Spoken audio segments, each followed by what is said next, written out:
un groupe de personnes Et définies. pourtant, tu sais que Défini. c'était pas du tout défini. Parce que c'était des maisons. Mais je parle pas de bâtiment, je parle de la communauté dont il était question.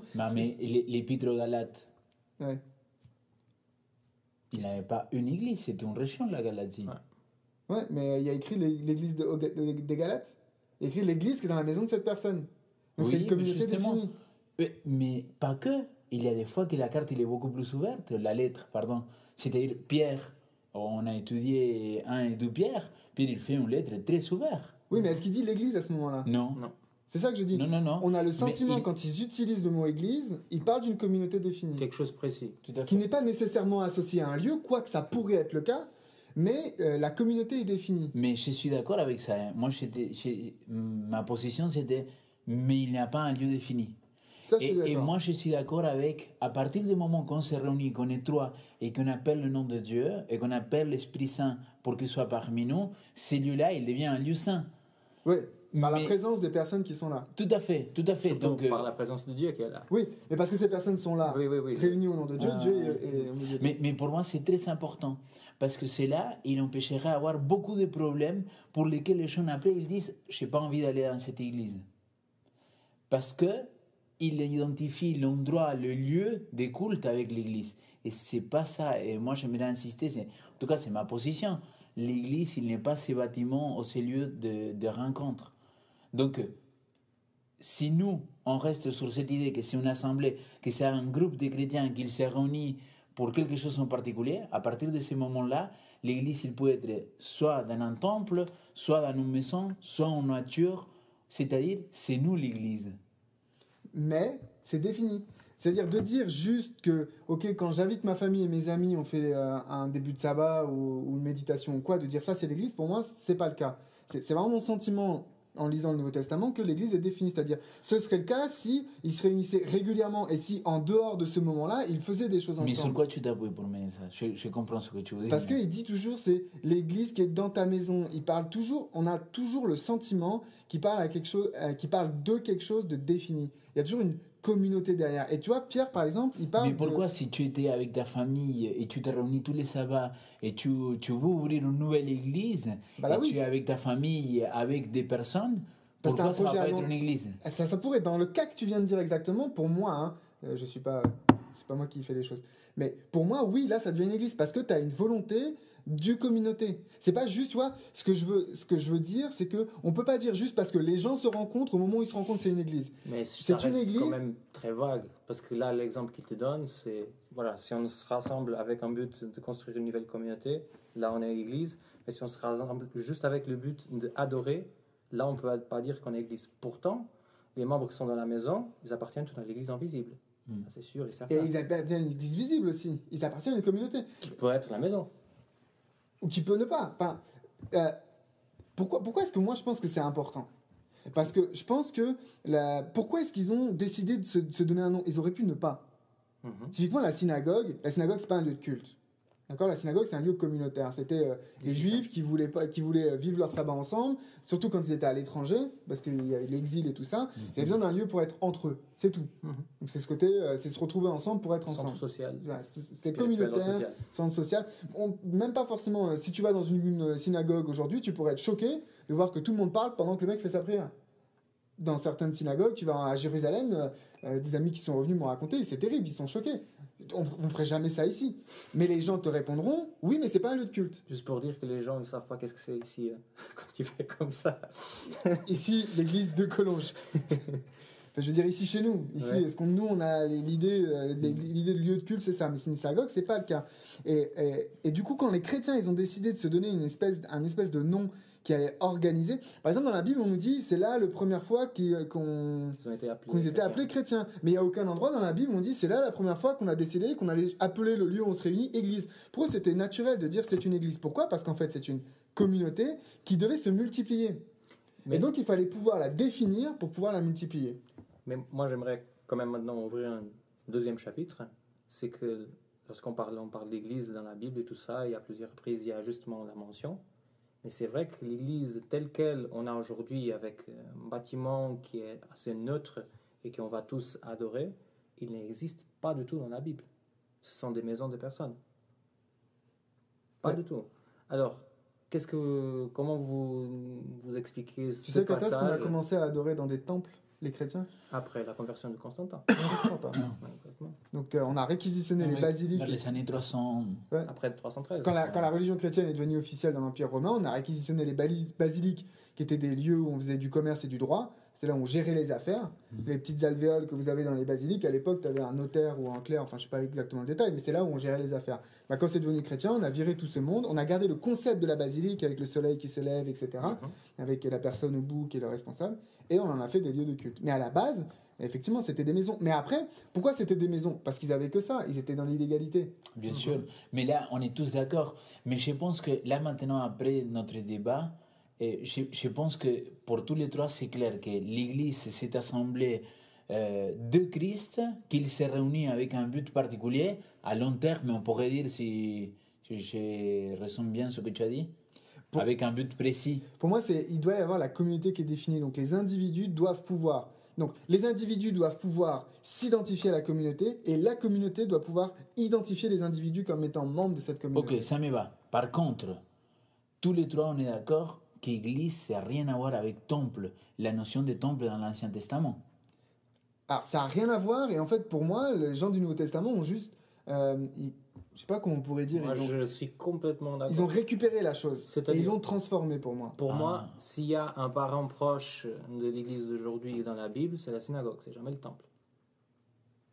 Mais Parce qu'il n'y a pas notion de sacrifice, il n'y a pas notion de présence de Dieu. C'est un lieu de rassemblement, justement, comme le mot le dit. Là, je pense que tu n'es pas tout à fait d'accord. Ouais. Mais là, c'est le je Christ. suis d'accord, je suis pas con, je suis Attends, d'accord. mais là, c'est le Christ. Détruisez ces temples.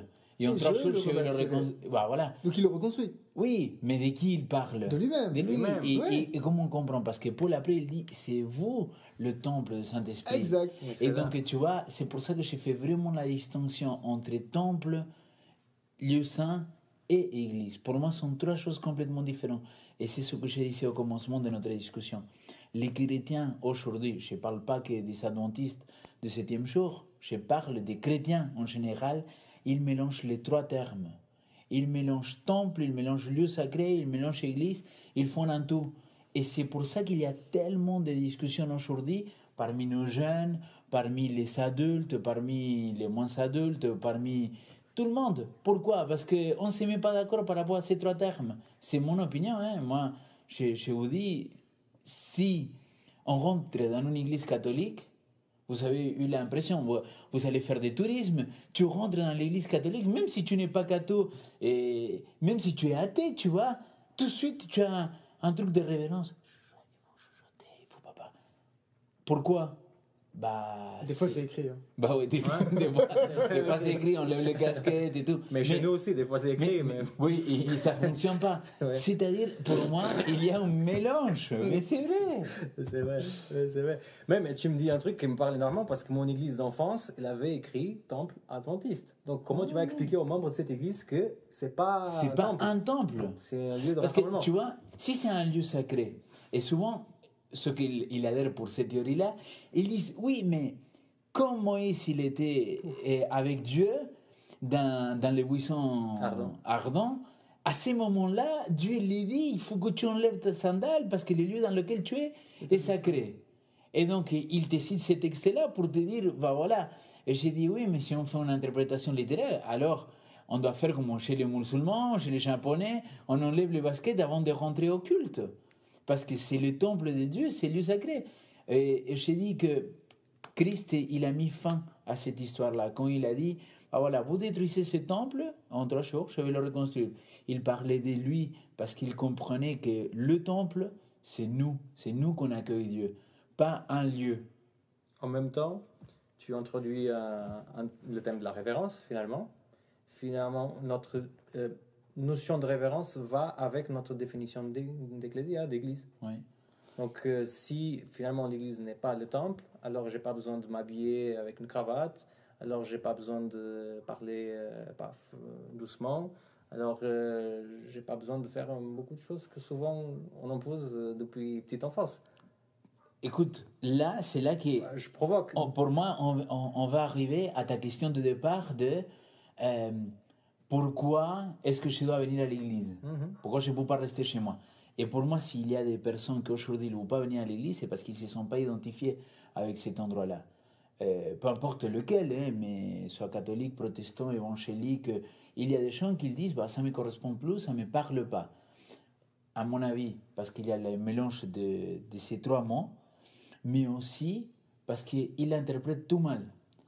Le fait que l'église il ne soit pas un temple dans lequel je dois me comporter comme ils ont mis en place l'église catholique, comme on a dit tout à l'heure, c'est pas pour ça que je ne dois pas aimer mon prochain. Qu'est-ce que je vais vous dire? Les amis, il n'y a personne au monde que ça les plaît que pendant qu'il parle, il y a d'autres gens qui papotent à côté. Donc pour moi, c'est même pas la révérence envers Dieu qu'on ne doit pas parler pendant que quelqu'un il prêche. C'est le respect pour l'autre. C'est parce que j'aime mon prochain et je n'aimerais pas qu'on me fasse la même chose. Et ça, c'est Jésus-Christ qui le dit. C'est la règle d'or. Ne fais pas à l'autre ce que tu n'aimerais pas qu'on te fasse. Vous voyez comment je me positionne par rapport à cela? Alors, pareil pour les habits. À mon avis, c'est le même sens. Hein. Donc cette révérence, elle va être en accord avec ce que les autres personnes, ils sont là. Attends, Mais là là- souvent par rapport aux habits, je passe déjà la balle parce que je veux aussi entendre comment tu vois ces questions de la référence. Mais juste par rapport aux habits, souvent on dit on vient en costard cravate parce que si tu vas voir le Premier ministre, tu irais en jeans. Ok, mais est-ce que je veux avoir avec Jésus la relation de Premier ministre ou la relation que j'ai avec mon épouse? Parce qu'avec mon épouse, je te dis, je partirai jamais en resto, en soirée avec Tout à elle fait. en costard cravate. Tout à fait. Donc, mais voilà, je vais passer la balle dépend, hein, pour comment voir. Je te le donne. l'amène dans des super restaurants. Je suis, Mais ça J'ai m'arrivait. pas d'argent pour ça pour l'instant. Hein. Ça m'arrivait, je suis venu prêcher à mon église et donc je n'avais pas de cravate, j'étais avec un pantalon et évidemment et avec une chemise. Heureusement. Hein. Et donc un short, hein. la personne il me remet en question, me disant mais pasteur comment tu peux prêcher comme ça? Mais Problème de c'est foi. insupportable, pasteur, te voir prêcher sans la cravate. Mais- Et donc je lui ai dit, ah bon? Et donc c'est moi que j'ai essayé de la remettre en question. Et j'ai dit, pourquoi c'est insupportable? Pourquoi je ne suis pas révérend? Parce que je ne mets pas une cravate pour prêcher. Et donc la personne, il a commencé à chercher des arguments. Et donc elle m'a sorti l'argument, oui, mais si tu vas voir le président de la France, est-ce que tu vas aller habillé avec une chemise sans cravate? Et j'ai dit, ah, là maintenant je comprends pourquoi c'est irrévérent pour toi. J'ai dit, parce que toi, tu considères Dieu comme ton président. Moi, je considère Dieu pas que comme mon président. Je le considère mon ami, je le considère mon père, je le considère mon pote, parce que Jésus-Christ, il dit, si vous obéissez à ce que j'ai dit, vous êtes mes amis. Donc, je suis son pote aussi. Donc, je l'ai dit, là, il y a le grand problème. C'est que quand tu viens ici, tu penses que tu vas voir le président. C'est ça. Et moi, je ne pense pas que c'est que le président. Bien sûr. Donc, j'ai rejoint ton idée d'épouse-femme. Et Après, des fois, je suis en pyjama avec mon épouse à la maison. Ça ne veut pas dire que je vais mais partir tu en vois, pyjama à l'église. là, je suis en train d'aller faire de mal à l'autre, tu vois. C'est ça, c'est ça. Moi, par exemple, encore, cette semaine, j'ai expliqué ça à une personne. J'ai une vieille dame dans mon église qui, une fois, m'a dit à la sortie d'une prédication, moi, j'aime beaucoup quand vous prêchez, pas parce que je prêche bien, mais parce que vous avez la cravate.